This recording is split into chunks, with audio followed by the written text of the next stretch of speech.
Your story is you were a Black Lives Matter activist, cast onto a reality show, started doing your research for the show, and then debunked yourself. And now, what do you consider yourself, conservative, I guess? Yeah, I'd say conservative. I have some things I lean libertarian on, but overall, I'd say conservative. So how did this happen? What is this?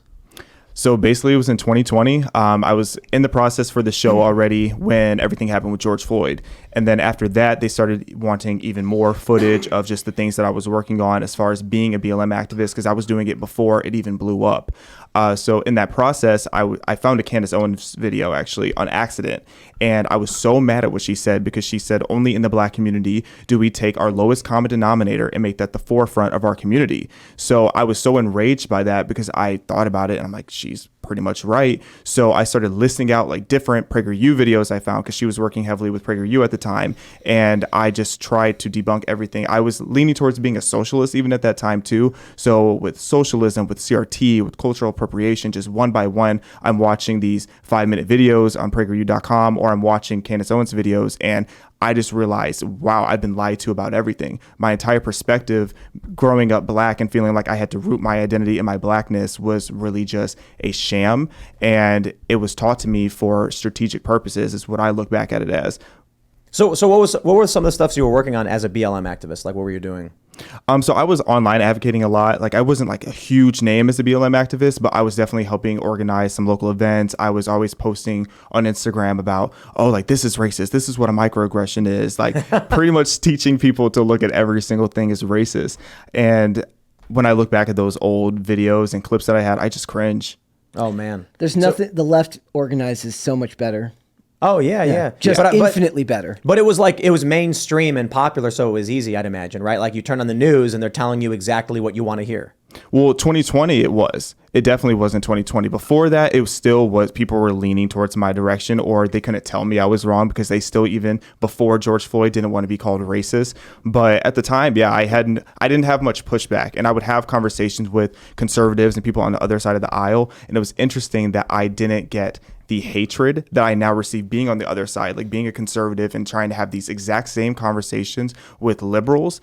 They don't want to talk to me, or if they do talk to me, it's such an angry conversation that's so based in emotion that it's so hard to get logic into the conversation. So you're watching these Candace Owens video. You mentioned that she made the argument that the Black community, how did you describe it?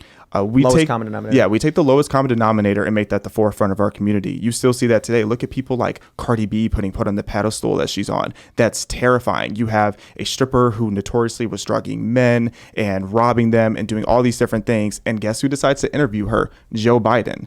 Joe Biden wants to give her a platform, because that's how he feels that he can reach the Black and Hispanic communities. And that's very telling on how the left views people of color, that he went and got someone that was borderline illiterate to be the person to convey his different talking points. I do think it's fair to point out, though, I think everybody elevates the lowest common denominator because it sells.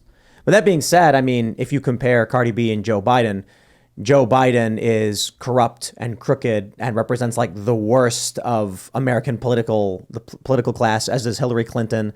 And then here he is sitting with Cardi B.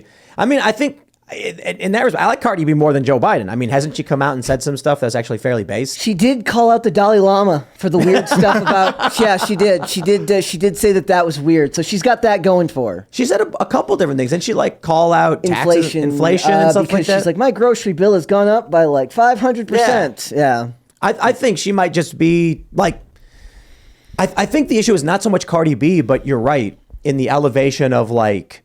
Lowest common denominator stuff, or I should say Candace Owens was right. So what, when you heard that pissed you off because you didn't believe it, or what? It did, because then I started thinking specifically about George Floyd at the time. And when you look back at his character and the kind of person he was, and even just the tragedy of what happened to him, when you look back at all of that, what about him was worth putting him on murals, putting him on all these buildings when you drive through these cities? People have tattoos of George Floyd. There's probably going to be streets named after him if there aren't already. It's creepy. I'm from Minnesota, so I'm from that area, right? Ooh. And it's weird too, because you think about it, and I'm like, if you get a tattoo of somebody like that, if you haven't at least done a cursory look into like their social media history, like you are owned by the media. Like if you're going to get somebody tattooed on you, or you're going to evangelize someone to that level, right? You should at the very least have a general understanding. You could make the argument that, look, I'm not tattooing him, I'm tattooing what his death represents. You could make that argument. I still think it's a bad argument. It's weird, but you should at least look into what they're doing. Most people aren't. They don't realize it, and they're not looking any deeper into it. You weren't religious, I'd imagine, then, were you? I am. You were? Well, I always have been. Oh, but interesting. back then it wasn't as like devout as it is now. Yeah. It's definitely grown in the last couple of years. You start to learn stuff. Yeah. I only asked because there was that mural of George Floyd on the wall that got struck by lightning, and it was just the George Floyd part, and I'm just like, dude, I don't know, man. God, it's so good. I don't know. I'm not going to prescribe good, bad, or whatever. It just happened. Like I just love getting an opportunity to talk about this happening. There was a building. They painted this big mural on the whole wall. Right in the middle was George Floyd, and for some reason, lightning struck the wall and blew up the brick portion with just George Floyd on it. And I'm just freaked out. People have to stop playing with God. God's not here to play. That's crazy. I mean, false idols or whatever you want to call it. Mm-hmm. But I mean, to the point where people are tattooing George Floyd on themselves. And yeah, look, man, it's like we can lament criminal justice and degradation of culture. We can lament this dude was chewing on a speedball or whatever. We can say it's upsetting that he died and all that stuff. But to the point where people put tattoos on their body of this guy, they build statues for him. That's insane. I mean, that's just crazy. Yeah, but people have done the same thing with Trayvon Martin and all that stuff. So that's not going anywhere. It's kind of what happens when the media becomes... Yeah, well, not that, but the media turns real life people and real life tragedy into celebrity because you don't know where your television ends and where the actual news story begins. So real life people who have gone through real life experiences, whether good or bad, are now the idols of certain people, especially people that are very, very aware of what's going on in the news or think they are. I still don't think Trayvon Martin was the best comparison to George Floyd, though, even though it's all under that BLM umbrella. Like, there were similarities, like you said. Yeah, of course. But back in 2008, I believe. Well, it was later than that. 12? 12, was It was it? like 13? 2014, I thought. Well, 12 was 14? Mike Brown. No, yeah, that was... Okay. Yeah, I think it was like 2013 or something. I'm not sure about York. Trayvon, but I know that protesting. Mike Brown was 2012. If I'm pretty No. sure. Mike Brown was 2014, I'm pretty sure. Yeah, but George Zimmerman, the person who Yeah. killed Trayvon Martin, didn't have any type of, I guess, just need to protect society. I still feel like he's a pretty terrible person. George Zimmerman himself has a really bad track record, so I don't think true. it's as comparable with like Derek Chauvin necessarily. Michael Brown would have been the better example of the one. Yeah. Yeah, Darren Wilson. That's the better example that I'm thinking of. But those people, those real life people, have now been turned into a form of celebrity that people worship. And whether you actually look into it, you have to do a lot of research if you're actually going to look into something like that. Well, let me ask you. So you're this activist. You're borderline socialist. You start they're going to have you on TV. You start watching these videos. I imagine you quit the show, or you didn't go to them and be like, "Hey, I got some things to say on this show." You know. It was a tough time. Like, I was mortified. Like, everybody, when I tell the story now, they just view just like all the positive of it. But you have to think this is months of just turmoil of all these different things that I believed in for so long being exposed. It's just not legitimate. But it got to October and I was getting ready to fly to London, and I just had this powwow with myself. And I'm like, I can't do this. I don't stand for any of this anymore. So I called them and I just pretty much told them it just wasn't for me. What did your friends and family think? I didn't tell too many people I was in the process, actually, because they were pretty strict on the NDAs. No, I mean, like, when you started discovering that a lot of the stuff you thought was not true. Oh, I imagine, switch? like, you go to your friend and you're like, I have to imagine, because I've been there, where I'm hanging out at my friend's house. I'm in California, and they're like hanging around, like drinking coffee, and then one of them just says something completely false. And then it's like, the first thing I think is like, oh, what do I do? If I come, you can't just come out and be like, you're wrong. You know what I mean? They're not going to take well to that. They want to be an authority on this political ideology. That's why they brought it up. Yeah, it was definitely interesting. I had a combination of everything. A lot of my friends kind of started to make the journey with me, becoming more conservatives, because they knew how passionate I was about BLM and all the liberalism I stood for. So for me to look at it and be like, I don't know about this anymore, especially with everything happening with COVID and everyone's trust in every institution starting to be questioned, a lot of people started to just support me regardless of what it was that I stood for. On the other hand, I had people completely excommunicate me, including family members. I have a sibling I haven't spoken to in years. Wow. That just deleted me off of everything, hasn't spoken to me. And I have friends who have done the same thing, but I don't even view them as real friends. I don't believe that actions like that are related to, like, I think that's evidence to the fact they know you're right. They, to a certain degree, that you're right. They're driven by social acceptance, not by fact or logic. And so they're like, you threaten their attempts to fit in, so they have to remove you. Because we don't do that. Like the right tends not to do that. I say tends not to because, you know, it's not absolute. But the libertarian, former liberal types, the conservative types are constantly trying to tell people, like, here's what I think and why. And the left is just more like, I don't want you to say what you think. You shouldn't be allowed. Yeah, I'd say that's really, really prominent in the Black community. The Black community has a tendency to put each other in a box. And if the second you step out of that box, or as Candace Owens says, escaping the Democratic plantation, it's a huge issue. Just as far as the music you're allowed to like, the clothes you're supposed to wear, the culture, the way you talk, the way that if you speak too eloquently, you're insulted in a lot of areas in the Black community. We're even told, like, I remember being a kid, I'm in this area full of agriculture, and I was bullied by my family because I was going to take an FFA class. They talked me out of doing it. They're like, you're Black, you can't be in an agriculture class, which is so wrong to begin with for so many reasons. But Black people tend to put the shackles on our own feet. And I keep telling people within the community and outside the community that you have to stop allowing yourself to be forced into a category. You have to be able to look at the bigger picture of the world and just identify who you actually are rather than be told who you are because of your skin color. Man. So you made it, though, huh? PragerU hired you. I made it. PragerU's been good to me. And that takes a lot of courage, though, like to walk away from a support system like that. In a lot of ways, those are the people that are structurally the most supportive to your upbringing. In a lot of ways, right? Like, it's got to be very, very difficult to walk away from people that have been that instrumental in getting to you, you know, being a part of your life up until that point. Yeah, I just had to change my mentality. I didn't walk away from them. They walked away from me. No, it's like, yeah, so you have to accept when they're going to walk away from you. Yeah, of course. It's just one of those things. I realized that if I'm not willing to stand on truth and integrity, then what is it that I actually represent? Because if you don't stand for anything, you fall for everything, right?